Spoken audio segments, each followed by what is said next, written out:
کہ میں جب یہ حالت میری حیض کی ہو گئی نا تو میں نے دل میں پچھتا کر جو سوچا وہ میں نے کہا کیا لبدت واللہ کہ رو رہی ہوں میں اللہ کے نبی آئے تو میں نے کہا کہ اللہ کی قسم میں تمنا کرتی ہوں اس بات کا کہ لم احج العام کہ اس سال میں حج کے لیے نہ آتی کیا ایسی کیفیت ہو گئی کہ اس سال حج کو آنا ہوا اور میرا حیض بھی انہی دنوں میں آنا تھا اس سے بہتر تو میں اس سال حج کو ہی نہ آتی تاکہ پاک حالت میں پورا حج کر لیتی قال لعلک نفستی قلت نعم کہ شاید کہ تجھے نفاس آ گیا ہے یعنی حیض آ گیا میں نے کہا کہ جی ہاں تو آپ نے حکم دیا کہ کیوں ٹینشن لے رہی فإن ذلك شيء كتبه الله على بنات آدم شروع میں آ چکا ہے فَفَعَلِي مَا يَفْعَلُ الْحَاجِّ تو وہی کر لے جو حاجی لوگ کریں گے علاوہ اس بات کے کہ طواف بالبیت نہ کرنا یہاں تک کہ تو پاک ہو جاوے یعنی صرف بیت اللہ کے طواف سے منع کر رہے آپ اور اس کا مفہوم مخالف لے رہے امام بخاری کہ اس کے علاوہ میں تو قرآن ہے کہ بس طواف نہ کرنا اور سب کر لے تو مینا میں بھی چلی جانا عرفات میں چلی جانا صحیح کر لینا صرف بیت اللہ کا طواف نہ کرنا اور مینا میں جانا جب جائز ہے تو اسی میں آ گیا کہ قرآن بھی پڑھ سکتی ہے بہرحال امام بخاری کا مسلک ہے یہ ہمارا مسلک نہیں ہے بس اپنا مسلک یہ یاد رکھو کہ حالت حیض میں عورت قرآن کریم کی تلاوتاً نہیں کر سکتی قرآن کو تلاوتاً نہیں پڑھ سکتی ما دون الآیت بھی بعض لوگوں نے کہا ہے بعضوں نے اس کا بھی انکار کر دیا بلکہ کہا کہ ما دون الحرف پڑھ سکتی ہے یعنی ایک کلمے کو کاٹ کر آیت کو نہیں کلمے کو کاٹ کر حرف حرف کر کے پڑھ سکتی ہے تلاوتاً آیت بھی نہیں پڑھ سکتی ما دون الآیت بھی نہیں پڑھ سکتی چلیے باب الاستحاضہ استحاضہ حیض کے معنی کیا ہے حاضہ یحیض حیضاً باب ضربہ سے حیض کے معنی آتے ہیں بہنا اور اسی لیے اہل عرب بولتے ہیں حاضل وادی کب جبکہ پانی بہت برس جاوے اور میدان میں جنگل میں پانی ہی پانی بہنے لگے وہ کہتے ہیں حاضل وادی میدان بھر گیا بہ پڑا تو چونکہ عورت جب شرمگاہ سے اس کے خون نکلتا ہے وہ بھی گویا کہ بہتی ہے اس لیے اسے نکلنے والے خون کو بھی حیض کہہ دیا ہے پھر اسی سے آیا ہے استحاضہ سین تا مبالغے کا ہے تو مطلب کیا ہوا کہ بہت زیادہ خون بہانے والی عورت یعنی ایام حیض سے زیادہ بہانے والی ایام حیض میں زیادہ بہانے والی مراد نہیں ہے بلکہ ایام حیض سے بعد بھی بہانے والی یعنی کثرت سے مراد ہے تعدد ایام کی کثرت بہت دنوں تک بہانے والی تو جس عورت کو استحاضے کا خون آ جائے اس کا حکم کیا ہے کئی معاملہ ہے ابھی سمجھ لو ایک ترتیب سے بات جو عورت کو استحاضہ آ جائے اور اسے پتا ہے کہ مجھے فلاں دن سے فلاں دن تک حیض آیا کرتا تھا اس کے بعد سے مجھے استحاضہ شروع ہوا تو اس کا حکم یہ ہے کہ اپنی حیض کی تاریخ جب شروع ہو نماز چھوڑ دے اور جب حیض کے ایام پورے ہو جائیں اور وہ تاریخ آگے جس میں ہر سال ہر مہینے نہایا کرتی تھی پاک ہونے کے لیے اسی تاریخ کو نہا لے اور نماز شروع کر دے گی کیونکہ مستحاضہ عورت سے نماز روزہ نہیں اٹھایا گیا ہے مستحاضہ عورت کا حکم پاک ہی جیسا ہے جو معذور کا حکم ہوتا ہے وہ مستحاضہ کا ہے تو نماز بھی پڑھے گی اور وہ روزہ بھی رکھے گی شوہر کے ساتھ میں ملاقات بھی کرے گی مستحاضہ عورت کو یہ سب جائز ہے اگر جائز ہے کسی جگہ پہ مسجد میں جانا تو مسجد میں اعتکاف بھی کر سکتی ہے اصلاً لیکن چونکہ ممانعت بغیر ہی ہو گیا عورتوں کے لیے تو اب مسجد میں نماز کے لیے ہی جانا منع کر دیا ہے اس لیے استحاضے کی حالت میں عورت اب اعتکاف بھی نہیں کر سکتی اس لیے نہیں کہ استحاضہ ہے بلکہ اس لیے کہ فتنے کا اندیشہ ہے حضور پاک صلی اللہ علیہ وسلم کے زمانے میں عورتیں اللہ کے نبی کے ساتھ میں مسجد نبوی میں اعتکاف بھی کیا ہے آپ کے ازواج نے مسجد کے اندرونی حصے میں آپ فرماتے اور باہر جو صحن کا حصہ ہے وہاں عورتوں کے خیمے لگائے جاتے وہاں پر انہوں نے اعتکاف کیا اور ایک عورت کو استحاضہ بھی آ گیا بہت زیادہ، پھر بھی وہ اعتکاف میں۔ اما عائشہ کہتی ہیں کہ آپ کے ایک عورت کو استحاضہ آ گیا تو اس نے اپنی شرمگاہ کے نیچے تسلا رکھا بھر کے پانی کا ٹپ جیسا اور اس میں بیٹھ گئی، کیوں؟ تاکہ ٹھنڈک حاصل ہوگا، کچھ بدن سوکڑ جاوے اور رگوں سے خون کا بہنا کم ہو جاوے۔ فرماتی ہم نے دیکھا کہ اس عورت کے خون کا اور پانی میں رلمر ہو جاتا اور پانی بھی خون کا کلر ہی لے لیتا، جیسا کہ زعفران پانی میں ڈال دیا گیا ہو، اس انداز سے وہ پانی ہو جایا کرتا تھا۔ بہرحال پتہ لگا کہ استحاضے میں عورت کو نہ نماز منع ہے، نہ روزہ منع ہے، نہ مسجد کے اندر داخلہ منع ہے۔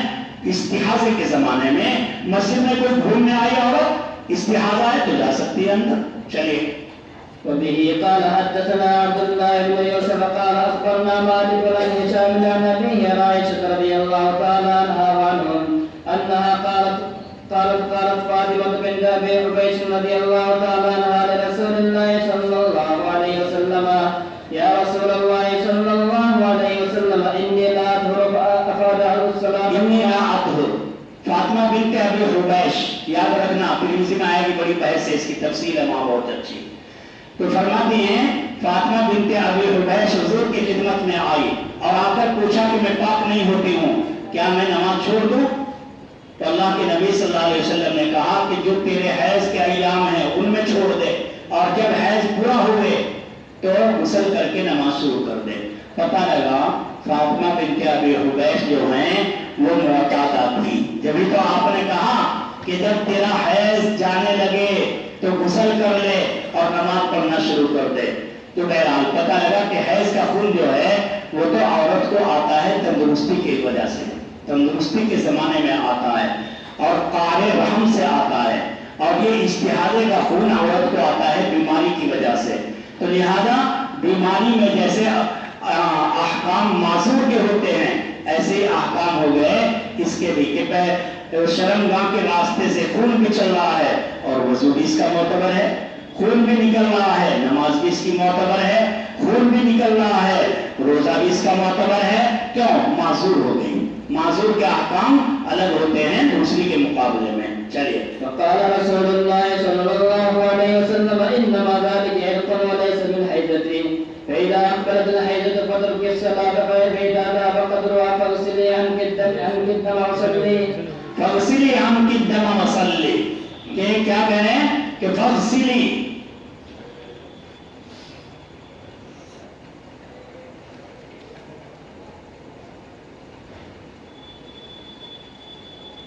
مہاراشٹر کے جو یہاں طلبہ ہیں فَإِذَا ذَهَبَ قَدْرُهَا فَاغْسِلِي عَنْكِ الدَّمَ، کہ جب چلا جائے خون تو خون کو دھو دے اور نماز پڑھ دے۔ فَاغْسِلِي عَنْكِ الدَّمَ سے مراد کیا ہے؟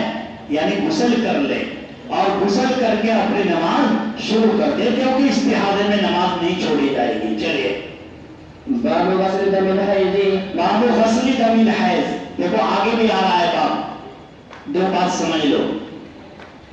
کپڑا جو حیض کے زمانے میں پہنا ہے عورت نے، اگر اس کپڑے پر خون نہ لگے، بھائی حیض کے زمانے میں عورتیں اور اضافی کپڑے استعمال کرتی ہیں، کرسوف اندر رکھیں گی، کوئی روح رکھے گی، کوئی پھر لنگوٹ باندھے گی، گادی رکھے گی اور اس کے اوپر چڈی پہن لے گی، تو اس طریقے سے عورتیں اندر کپڑے اضافی استعمال کرتی ہیں، ضرورت ہے کرنے پڑتے ہیں وہ۔ تو اب اگر خون بہہ کر اصل شلوار پہ نہ لگا، حفاظت سے انہی گندے کپڑوں میں خون جذب ہوتا رہا اور حیض کے دنوں کا شلوار صحیح سالم رہا، تو اسی شلوار میں منوان نمازیں پڑھ لے، کوئی برائی کی بات نہیں ہے، کیونکہ حیض کے زمانے میں کپڑا پہننے سے کپڑا ناپاک نہیں ہو جاتا، حیض لگنے سے ناپاک ہوگا، جب حیض نہیں لگا تو وہ پاک ہے۔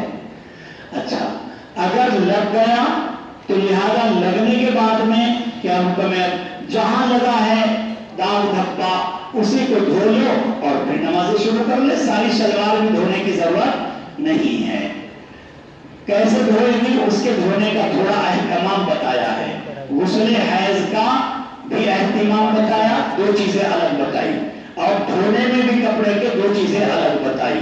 عام کپڑے تو یہ کہ آپ ایسے دھو لیتے ہیں، پاک ہو گئے، اس میں یہ بتایا کہ جہاں حیض کا خون لگ گیا ہو شلوار پہ کپڑے پہ تو اسے چاہیے کہ پہلے وہ اپنے ایسے ہاتھ سے رگڑے ایسے مسلے.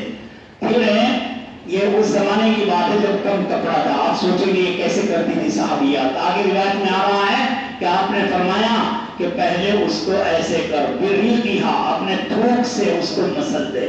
تو صحابیات اس کپڑے کے داغ پہ تھوکتی تھی. کیوں؟ پانی کم ہے. پہلے تھوکنے کے بعد اسے مسل کے نرم کر دیا, اس کے بعد میں پھر کھرچا تھوکا اور پھر پانی بہا کے صاف کر دیا. یہ اہتمام کیا جاتا تھا حیض کے کپڑے کو پاک کرنے میں. جب حیض کا غسل کرتی تھی عورتیں تب کیسے کریں گے؟ فرمایا وہاں بھی اہتمام کریں گی. ایک تو یہ کہ جس وقت میں پانی ڈالے گی اپنے بدن پہ سارے بدن کو اور خاص مقام کو خوب رگڑے گی.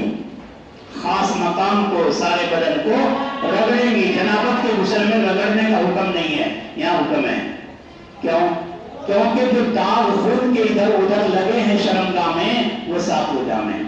اور دوسرا امتیاز یہ بتایا کہ نہانے کے وقت میں عورت مشک کا فایا لے. جب فارغ ہو جائے نا مشک کا یا خوشبو کوئی بھی آج کل کے حساب سے فایا لے کے جہاں جہاں خون لگا ہوا ہے شرم کے آزو بازو میں وہاں اس فائے کو خوشبو کے رگڑ دے. اور فرست الممسکہ جس کو کہہ رہے ہیں فرست ممسکہ خوشبو مشک سے آلود روح کا فایا اپنی شرمگاہ کے ارد گرد اور یا شرمگاہ میں بھی پھیر دے. یہ کیوں کرے گی؟ کیونکہ ان دنوں میں گندا خون رہتا ہے اور گندے خون میں بدبو ہوتی ہے. اب اگر جلدی جلدی ایسے ہی غسل کر لے گی اور شوہر سے ملاقات کا وقت ہوا, شادی شدہ ہے, اب یہ شوہر دیکھ کر تنفر نہ کر لے. شریعت نے تنفر سے بچانے کے لیے عورت کو ہدایت کی کہ وہ اپنے خاص مقام پہ خوشبو لگا لے. کیونکہ خاص مقام پہ جب خوشبو رگڑ لے گی داغ دھبے اتر جائیں گی, مرد کو نفرت نہیں ہوگی, بدبو نہیں آئے گی. اس لیے جو کام احتیاط سے کرے گی ان کو بتا رہے. چلیے. وفيه قال حدثنا عبد الله بن يوسف قال اخبرنا مالك عن هشام بن عروه عن فاطمه بنت المنذر عن اسماء بنت ابي بكر الصديق رضي الله تعالى عنها وعنهم انها قالت سالت امراه رسول الله صلى الله عليه وسلم فقالت يا رسول الله صلى الله عليه وسلم ارايت احدانا اذا اصابته الدم من الحيضه کیف تصنع, کہ اگر کسی عورت کے کپڑے پر حیض لگ جائے تو کیف تصنع, کیسے کرے وہ, یعنی پاک کیسے کرے گی کپڑے کو. چلیے. فقال رسول الله صلى الله عليه وسلم اذا اصابته ثوب احداكن الدم من الحيضه فلتقرصه. دیکھو یہ آئی وہ بات کہ جب تم میں سے کوئی عورت کے کپڑے پر حیض کا خون لگ جاوے فلتقرصه تو چاہیے کہ اس کو کیا کرے. فلتقرصه کے معنی آتے ہیں اپنے ناخن سے ایسے کھرچ دے, ناخن سے مسل دے ایسے تاکہ جلدی اکھڑ جاوے. ثم لتنزح بماء اور پھر پانی بہا دے اس پر. ثم لتصلی فیہ پھر چاہیے کہ اسی میں نماز پڑھ دے. پتہ لگا کہ جہاں سے دھو دیا بس پاک ہو گیا, وہ باقی سارے کو دھونے کی ضرورت نہیں ہے. جس زمانے میں عورت نے حیض کے ایام میں شلوار استعمال کی یا کرتی اوپر استعمال کی, پاک ہونے کے زمانے میں انہیں ساروں کو دھونے کی لازماً ضرورت نہیں ہوتی. چلیے. وبه قال حدثنا سبه قال اخبرني ابن وهب قال اخبرني عمرو بن الحارث عن عبد الرحمن بن القاسم حدثه عن ابي عائشه رضي الله تعالى عنها وعنهم قالت كانت احدانا تحيض ثم تغتسل الدم من ثوبها عند طهرها فتغسل وتنزع على سائره ثم تصلي فيه. پیچھے میں نے بتایا تھا کہ نزحن کے معنی محتمل ہیں کہ کہیں اس کے معنی چھینٹے مارنے بھی ہیں کہیں دھونا. یہاں بھی اتفاق تمام ائمہ باب الحیض اور استحاضے میں نزحن کے معنی پانی بہانا کر رہے. تو ہم نے وہاں لڑکے کے پیشاب کے بارے میں بھی ترجمہ کیا کیا کہ پانی بہاؤ لیکن غسل خفیف کر لو. چلیے. باب اعتکاف المستحاضة اعتکاف المستحاضہ, ابھی میں نے مسئلہ آپ کو سمجھا دیا. چلیے. وبه قال حدثنا اسحاق بن شاهين ابو بشر الواسطي قال اخبرنا خالد بن عبد الله عن خالد بن عكرمة عن عائشة رضي الله تعالى عنها وعنهم ان النبي صلى الله عليه وسلم اعتكف معه بعض نسائه وهي مستحاضة تردم فربما وضعت التستار فربما بہت سی مرتبہ کیا کرتی وضعت تست, تست کے معنی آتے ہیں وہی تسلا, کہ تحتہا من الدم، خون کی وجہ سے اپنے نیچے پانی کا تسلا رکھ لیتی. اور وزعم اے قالت، حضرت عائشہ نے کہا ہے کہ رأت ماء العصفر، کہ دیکھتی وہ پانی کو عصفر، کیسا یعنی زرد رنگ، زعفرانی رنگ کا پانی ہو جاتا خون کے اثر کی وجہ سے، یعنی اتنا خون آتا کہ تسلے میں بھی اس کا اثر آ جاتا.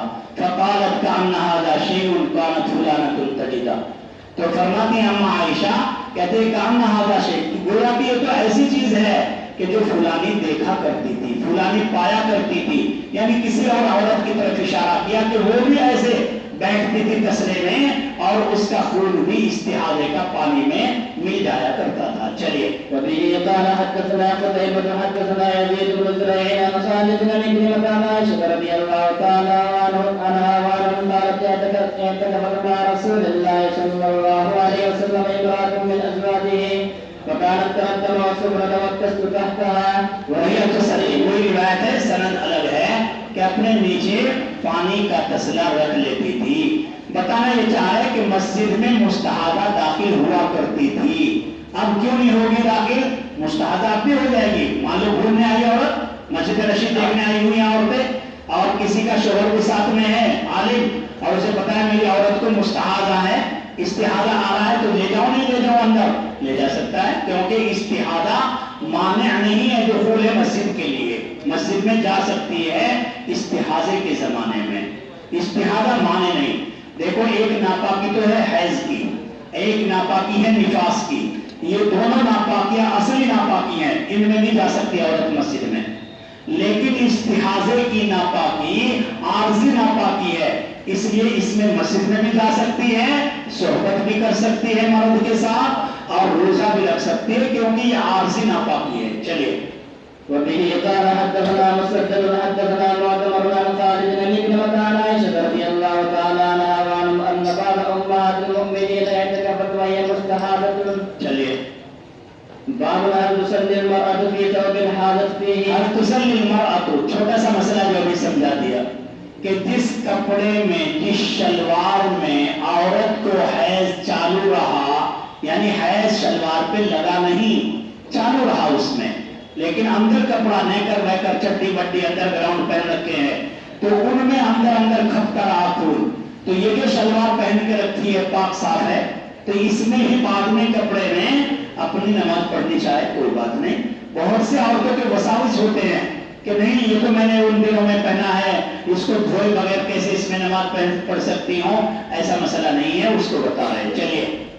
وبه قال حدثنا ابو نعيم قال حدثنا ابراهيم بن نافع عن ابن ابي لديه المجاهد قال قالت عائشة رضي الله تعالى عنها ما كان لاحدانا الا ثوب واحد تهيل فيه فاذا اصابه شيء من دم قالت برقها فمسحته بظفرها، کہ اپنے ناخن کے ذریعے اس کو کھرچ دیا کرتی تھی اور پھر اسی میں نماز پڑھ لیتی. چلیے. باب الطيب للمرأة عند غسلها من المحيض. باب الطيب للمرأة، جو ابھی میں نے سمجھایا آپ کو، جب غسل حیض کا عورت کرے تو غسل حیض کرنے کے وقت میں عورت اپنی شرمگاہ میں یا آزو بازو میں خوشبو کو لگا لے گی.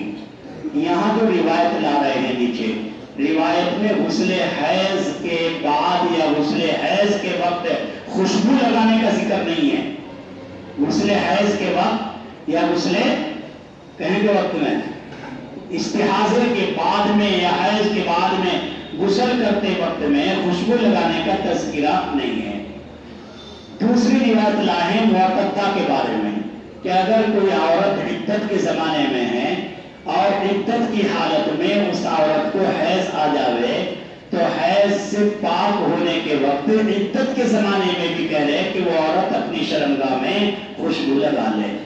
تو جب عورت عدت کے زمانے میں لگا سکتی ہے تو عدت کے علاوہ حیض سے پاک ہونے کے زمانے میں تو بدرجہ اولا لگا سکتی ہے. ایسے ترجمے کو ثابت کیا ہے. چلیے. وبه قال حدثنا عبد الله بن عبد الوهاب قال حدثنا حماد بن زيد عن ايوب عن حفصة عن ام عطية رضي الله تعالى عنها وعنهم قالت كنا ننهى ان نحد على ميت. دیکھو ہمیں منع کیا جاتا ہے اس بات سے کہ ہم سوگ کریں کسی میت پر 3 دن سے زیادہ. عورتوں کو جائز ہے کہ وہ اپنے شوہر کے علاوہ رشتے داروں پر 3 دن تک سوگ کر سکتی ہیں. سوگ کا مطلب کیا ہے بھائی؟ عدت میں عورت سوگ کرے گی، اس کا مطلب کیا ہے؟ دیکھو مطلب اس کا یہ ہے کہ جو عیش و آرام، خوشی کی کپڑے ہیں، خوشی کی چیزیں ہیں جو دلالت کرتی ہیں عیش و آرام پہ، خوشی پہ، وہ نہیں پہنے گی. یہ سوگ ہے. کیسے کپڑے استعمال کرے گی؟ کلر والے کرے گی یا نہیں؟ ہاں سیدھے سادے کلر والے کر لے گی، بہت بھڑکیلے نہیں کرے گی. یا عورت کا شوہر انتقال کر گیا، چوڑیاں ہاتھ میں ہیں، یہ چوڑیاں چاہے سونے کی ہیں چاہے اس کے ہاتھ میں کانچ کی ہیں، ان کو نہیں توڑنا چاہیے. مفتیان کرام نے منع لکھا ہے کہ اس کو پہننا منع نہیں ہے، جو پہن رکھا ہے پہلے سے اس کو منع نہیں ہے، کیونکہ یہ زیور کے طور پہ نہیں پہنتی ہے، تو عادتاً پہن رکھی ہے عورت نے، تو انہیں توڑنا یا کام میں سے نکالنا اس کی ضرورت نہیں ہے. تو الگ سے زیور کون سا ہوتا ہے جو کہیں فیشن میں پہن کے جاتی ہیں، فیشن کر کے جہاں کسی خوشی کی جگہوں پہ تیاریاں کر کے جاتی ہے، اس کو کہتے ہیں فیشن اور زیور. کہ اس طریقے پر چیزیں نہیں پہنی جائیں گی، اور باقی جو افعال ہیں ان کے کرنے کی اجازت ہے. عورت اپنے شوہر پر 3-4 مہینے 10 دن سوگ کرے گی اور غیروں کے اوپر 3 دن سوگ کرے گی. 4 مہینے 10 دن سے زیادہ سوگ کرنے کی اجازت شوہر پر نہیں ہے. چلیے. قالت كنا ننهى أن نهد على ميت فوق 3 إلا على زوج 4 أشهر و10 ولا نتحل، سرما نہیں لگائیں گے. کیوں؟ بناؤ سنگار کی چیز ہے. ولا نتطیر، اور نہ ہی ہم خوشبو لگائیں گے، اور نہ ہی ہم ثوب مسبوغ پہنیں گے. ثوب مسبوغ یعنی تیز کلر میں رنگا ہوا کپڑا، مگر کیسا پہنے؟ الا ثوب عصب، ثوب عصب کے معنی الا ثوب عصب کے معنی ہے ہلکے کلر کا کپڑا، تھوڑا سا رنگا ہوا. سفید ہی پہننا ضروری نہیں ہے، کچھ ہلکے کلر کا پہن سکتی ہے. وقد رخص لنا عند الطہر، اور ہمیں رخصت دی گئی پاک ہونے کے وقت میں کہ جب ہم میں سے کوئی عورت اپنے حیض سے پاک ہو، کہنے کی رخصت دی گئی فی نبذۃ من قسط اظفار، قسط ہندی کو لگا لینے کی اجازت دی گئی ہے اپنی شرمگاہ کے پاس میں.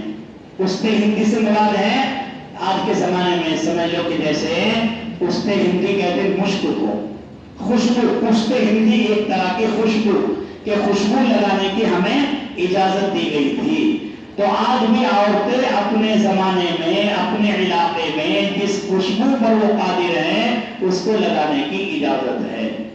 وَكُنَّا نَنْهَىٰ عَنِ اتِّبَاعِ الْجَنَائِزِ، اور ہمیں منع کیا گیا تھا جنائز کے پیچھے چلنے سے، کیونکہ عورتیں طرح طرح کے رونے دھونے کرتی تھی، اس لیے منع کر دیا گیا. چلے. رواه هشام بن حسان عن حفصة عن أم عطية رضي الله تعالى عنها عن النبي صلى الله عليه وسلم. باب دلك المرأة نفسها إذا تطهرت من المحيض وكيف باب دلك المرأة، یہ باب ہے دلك المرأة نفسها. نفسوں کے معنی یا تو شرمگاہ، میں نے بتایا ہے آپ کو، یا تو عام بدن کو رگڑے، اور یہ شرمگاہ مراد ہے، شرمگاہ کو صاف طور پہ اچھے طریقے سے رگڑے. یا تو خوشبو لگاوے، مشک کا پھایا لگاوے. کیوں؟ تاکہ بدبو کا اثر ختم ہو جاوے. یا آج کل کے اعتبار سے فرمایا کہ کیمیکل چل گئے ہیں، طرح طرح کے کریم ہیں، طرح طرح کے صابن ہیں. اب اگر صابن کریم استعمال کر لے گی تو یہ حق ادا ہو جائے گا جو خوشبو لگانے کا بتایا گیا ہے. اذا تطہرت من المحیض، کہ جب وہ پاک ہو اپنے حیض سے. وکیف تغتسل، اور حیض کا غسل کیسے کرے، کیا طریقہ ہے؟ فرمایا تاخذ فرصۃ ممسکہ، کہ غسل کرتے وقت میں ایک پھایا لے لے. فرصت کے معنی ہے پھایا، پھایا سمجھتے ہو نا، روح کا ٹکڑا لے لے. اور ممسکہ کے معنی ہے مشک کی خوشبو سے لت پت کیا ہوا. جیسا کہ عطر کا پھایا آپ عطر میں ڈبو دیں اور پھر ادھر ادھر رگڑ دیں، ایسے اس زمانے میں عورتوں کو حکم دیا جاتا تھا کہ مشک عام ملتی تھی اس زمانے میں کہ مشک کا پھایا وہاں رگڑ دیں. فَتَتَبَّعُ بِهَا أَثَرَ الدَّمِ، بس پیچھے کرے اس کو خون کے اثر کے. فَتَتَبَّعُ بِهَا أَثَرَ الدَّمِ، کہ اس پھائے کو خون کے اثر کے پیچھے کرے. یعنی اثر کو اس کے ذریعے ختم کر دے، بعد میں خوشبو لگا دے. چلیے. وبه قال حدثنا يحيى قال حدثنا ابن عيينة عن منصور بن صفية عن أمه عن عائشة رضي الله تعالى عنها وعنهم أن امرأة سألت النبي صلى الله عليه وسلم عن غسلها من دیکھو، ایک عورت نے اللہ کے نبی علیہ الصلوۃ والسلام سے غسل محیض کا سوال کیا. محیض کے معنی بتائے تھے آپ کو، حیض بھی ہے اور شرمگاہ بھی ہے، اور زمانہ حیض بھی مراد، 3 معنی بتائے تھے آپ کو محیض کے. فامرها، پس آپ صلی اللہ علیہ وسلم نے اس عورت کو حکم دیا کہ کیف تغتسل، کہ کیسے غسل کرے گی. پوچھنا چاہتے ہیں. قالا، آپ نے کہا خذی فرصتن، کہ لے لینا ایک مشت کا فایا لے لینا، فتطہری بہا، اس سے طہارت حاصل کرنا. اب یہ عورت بیچاری سمجھی نہیں بات، تو کہا کیف تطہر بہا یا رسول اللہ، اللہ کے رسول روئی کے پھائے سے، روح کے ٹکڑے سے مشک لگا کے اس سے کیسے طہارت حاصل کروں. تو آپ نے پھر یہی کہا کہ اپنے شرمگاہ پہ روح کا پھایا لے کر اس سے طہارت حاصل کرو. پھر اس نے کہا، حضور نے کہا سبحان اللہ، اور اللہ کی بندی سمجھتی نہیں، یعنی اس سے بچ زیادہ اور کیا بتاؤں میں تجھے کھول کے. تو اماں عائشہ کہتی ہیں کہ میں بات کو سمجھ گئی کہ یہ نہیں سمجھ رہی ہے، یہ پھر سوال کر رہے، میں نے اسے پکڑ کے ادھر جھٹکا مارے، جاؤ ہم سمجھا دیں گے. تو میں نے سمجھایا کہ اپنے مقام خاص کے اندر خوشبو کا گھسہ لگا دینا.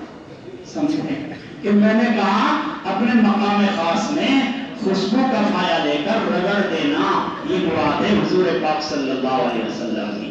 کہتے ہیں قال سبحان اللہ تطہر فاجتذبتها الیہ. اما عائشہ کہہ رہے ہیں کہ میں نے اسے پکڑ کے ادھر کھینچ لیا کہ ادھر ساری کھلواوے گی کیا آجیاں.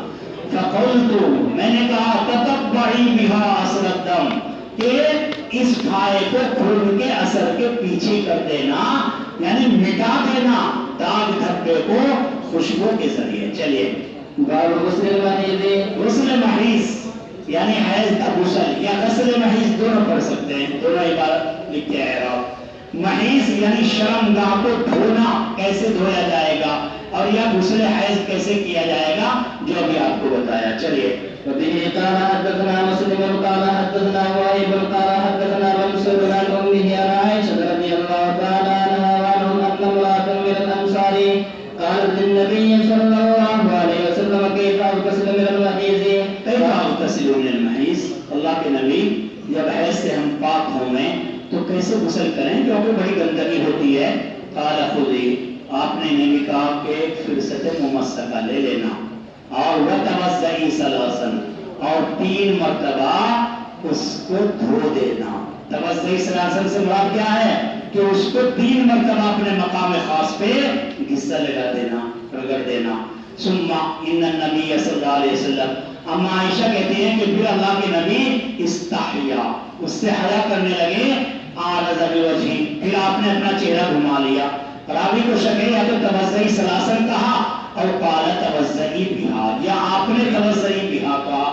کہتے ہیں فاخذتها فجذبتها، وہی باتیں جو اوپر آئی کہ میں نے پکڑا، کھینچ لیا، اور فاخبرتها، میں نے اسے سمجھا دیا، بتا دیا، بما، وہ بات جس کا ارادہ اللہ کے نبی کر رہے تھے، یعنی حضور کیا چاہ رہے تھے اس پائے کے ذریعے، وہ بات میں نے سمجھا دی. چلیے.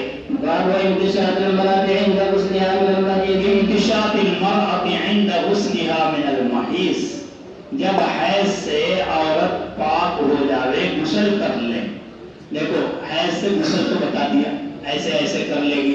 اب آگے اور ادب بتایا عورت کو کہ عورت کو حیض کا غسل کرنے کے بعد ایسے نہیں رہنا چاہیے، بلکہ مانگ پٹی، میک اپ، کریم، پاؤڈر، یہ وہ جو بھی کر سکتی ہے آج کل وہ کر کے تیار ہونا چاہیے. کیوں؟ اس لیے کہ حیض کے غسل کے بعد فطرتاً مرد کو عورت کی طرف میلان ہوتا ہے اور عورت کو بھی مرد کی طرف میلان ہوتا ہے. تو جب زیادہ اچھی رہے گی ظاہر میں تو جلدی اور میلان ہوگا، اور فائدہ اس میلان سے اب یہ ہوگا چونکہ اسباب کے درجے میں فرمایا گیا جب عورت حیض سے پاک ہوتی ہے، غسل کرتی ہے، تو فوراً 2-3 دن تک جمع کرنے سے بچے کے رہنے کی امید بڑی قوی ہوتی ہے. سمجھے؟ جس اس عورت کو بچہ نہیں رہ رہا ہو تو اسے چاہیے کہ وہ عورت اپنا ایسے ایسے غسل کرے. اور بعض لوگوں نے لکھا ہے کہ اندر شرمگاہ میں عطر کا پھایا یا مشک کا پھایا بھی گھما دے، کیونکہ شرمگاہ کے اندر نطفے کو پکڑنے کی صلاحیت جلدی پیدا ہو جاتی ہے.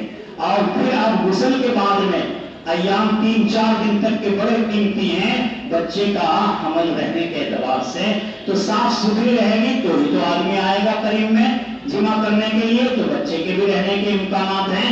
اس لیے آپ نے فرمایا کہ انتشاط المرأة عند غسلها من المحیض، کہ حیض سے غسل کرنے کے وقت میں عورت اپنے سر میں کنگھی کر لے. کنگھی سے اشارہ کیا، صرف کنگھی نہیں، یاد رکھنا کریم پاؤڈر بھی لے کے جانا تم کو، سمجھے؟ کریم پاؤڈر بھی لگا لے، میک اپ کر لے. بیوٹی پارلر چلتا ہے نا سب جگہ تمہارے علاقے میں، کہ بیوٹی پارلر میں جو کام ہوتا ہے وہ سارا کر کے تیار ہو جا رہے. چلیے وبه قال حدثنا موسى بن اسماعيل قال حدثنا ابراهيم قال حدثنا ابن شهاب عن عروة عن عائشة ان عائشہ رضی اللہ تعالی عنہا قالت احللت، کہتے ہیں کہ اللہ کے نبی صلی اللہ علیہ وسلم کے ساتھ میں نے حجۃ الوداع میں احرام باندھا. کہے گا حج کا احرام. اور فرماتی ہے فکنت ممن تمتع، جو پیچھے قصہ بتایا ہے کہ ہم میں سے بعض لوگ تھے جنہوں نے تمتع کیا اور بعض لوگ تھے جو افراد کر کے آئے.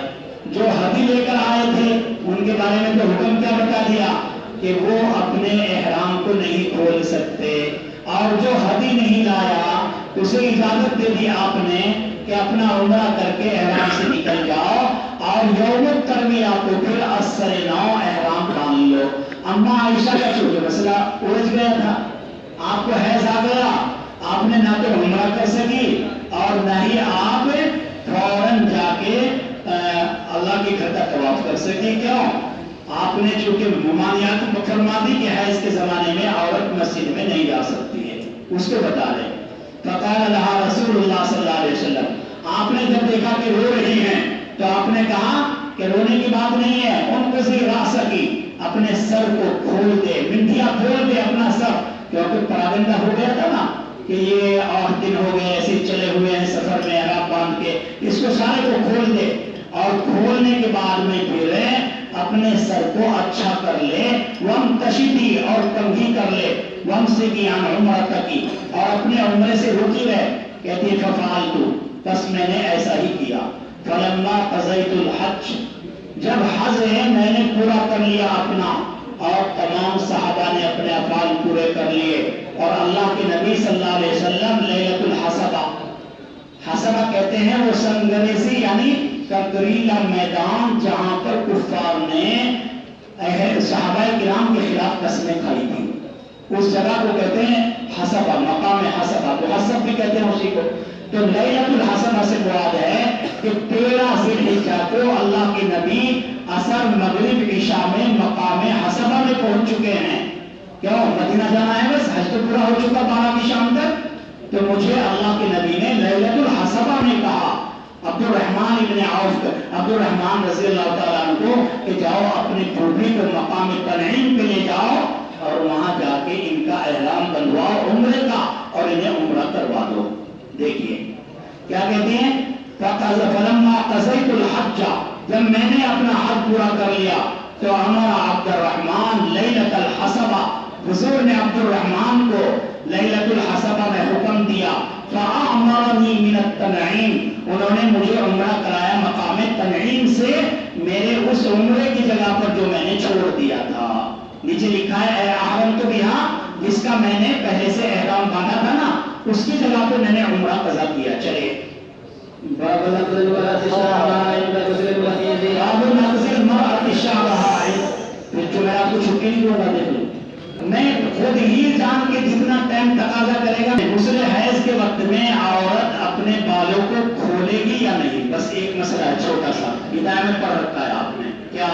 جب عورت حیض کا غسل کرے پاک ہونے کا اور پہلے سے منڈیاں باندھ رکھی ہیں اس نے، تو اپنی منڈیوں کو سارے بالوں کو کھولے گی لٹوں کو یا نہیں کھولے گی؟ ائمہ ثلاثہ کا مسلک یہ ہے کہ کھولنے کی ضرورت نہیں ہے. یعنی ہمارا امام مالک کی ایک روایت الگ ہے، امام بخاری کی الگ ہے. وہ فرماتے ہیں کہ نہیں، چاہے جڑ میں پانی جاوے یا نہ جاوے، ہر شکل میں سارے کھولنے پڑیں گے. ہم کہتے ہیں کہ مقصد اصل بالوں کو کھولنا نہیں ہے بلکہ جڑوں میں پانی پہنچانا ہے. اگر ایسے لے کر حائضہ عورت نے یہاں پانی ڈالا، ایسے ایسے کیا، اور منڈی ابھی چھوٹی بنا رکھی ہے بہترین، تو اسے نہیں کھولنا چاہتی تو کوئی بات نہیں، غسل ہو جائے گا. تو منڈیا کھولنا، چوٹی کو کھولنا اور ہر بال پہ پانی پہنچانے کی ضرورت نہیں ہے بلکہ جڑوں کو تر کرنا اصل ہے. تر ہو جائے ایسے ہی تو کافی ہو جائے گا. لیکن امام بخاری کہہ رہے کہ دیکھو اللہ کے نبی نے اما عائشہ کو کہا ہے کہ کھول دے اپنا سر کو اور منڈیوں کو کھول دے، کنگھی کر لے، تو کھولنا پڑے گا.